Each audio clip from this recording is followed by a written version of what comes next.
Hi, I'm Ronnie, and today I'm going to be talking about Dublin Elementary School that is in Dublin, Texas, which is 15 minutes up the road. That's where I'll be student teaching this semester.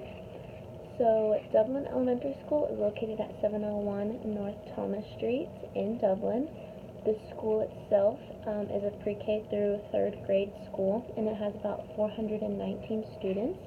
The community overall has about 3,623 people living in it.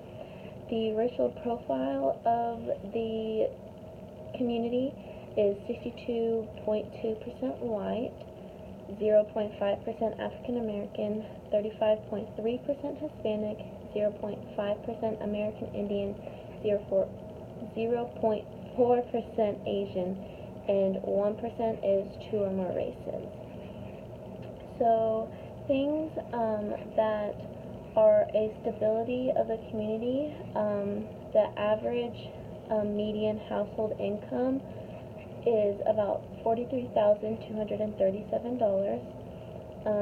Sadly, the unemployment rate is about 3.8%, which isn't too bad, but still 3.8% unemployment in Dublin. And the percent of residents living in poverty is about 24.9% overall, and if you break that down, it's about 30.4% for white non-Hispanic residents, 8.3% for black residents, 18.2% for Hispanic or Latino residents, and 13.4% for other races. The political climate is pretty white and black, so 81% say that they are on the Republican side, and 15.6% say they're on the Democratic side, and 3.6% are on a third party. The type of housing that's in the community are all single family resident homes if you're looking to buy and have a more permanent stay. As for renting, there are definitely like rent houses that are single family resident, and they have several different apartment complexes that you can rent out. There are a few mobile home parks, but it's mostly just the single family residents and apartment complexes that make up the town. So I interviewed someone who was outside of the Dublin Dr. Pepper factory when I went. He runs a little store on the square with his wife. His name was Mr. Hernandez, and he said that his impressions of the school, like he was pleased and definitely liked the schooling system. He has grandkids that are in the elementary school and in the intermediate school. He says like his grandkids love it. Teachers are super encouraging of academics, and that it makes connecting with people in the town easier because everyone is so supportive of the educative programs, and so everyone is on the same page and wants the same thing for all of their kids in Dublin to succeed. So I thought that was like super sweet and super interesting, that in such a small town, like everyone is so involved compared to a bigger town where people know that kids are going to school and like they see stuff around, but they're not necessarily involved in the actual system itself. And then I got the chance to call Miles Gilman of Gilman Properties. He's a real estate agent in Dublin. He was super nice, very cooperative and excited to help me with this.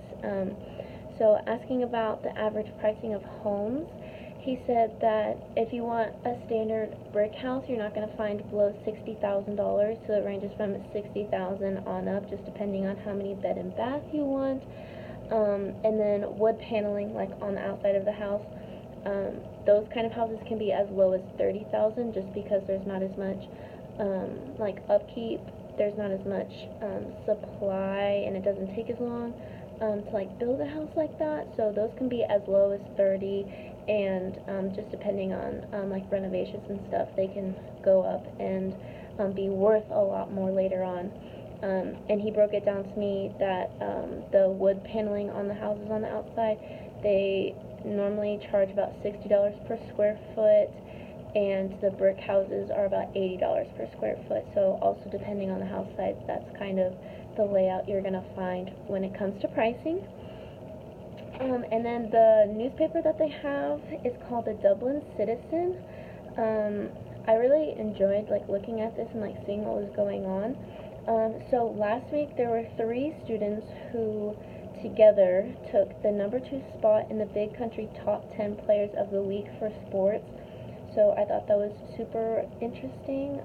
It's just with surrounding communities and school districts or whatever, they are #2 of the top 10 players. And then also the high school Lady Lions, there was a member on the volleyball team that earned an honorable mention on the list for her 14 kills, 14 digs, and 5 aces in last week's game. So she's killing it, doing great. And then the week before that, the Dublin Historical Museum hosted a program at the Rotary Building discussing the sacrifices and services of locals in the Korean War, aka the Forgotten War. So they did a whole night that was dedicated to people who served in a war that we seem to skim over and not really take a lot into consideration when thinking about people who make sacrifices like that and who did all of that so long ago. And then another thing that I found from the week before that, so the week of August 29th, that I really liked was that Dublin ISD claimed its highest first day enrollment since 2011 with 1,206 kids, which to me isn't a lot because I graduated with 600 people, but that's exciting that their population and their enrollment is growing as much as it is. And then also Dublin Elementary reported stronger numbers at 431, which is 25 more than 406 starting enrollment for last year. So the school has 419 students currently. And that's a little about Dublin. I'm very excited to get to student teach there and work with 3rd grade. So I hope you enjoyed all this information.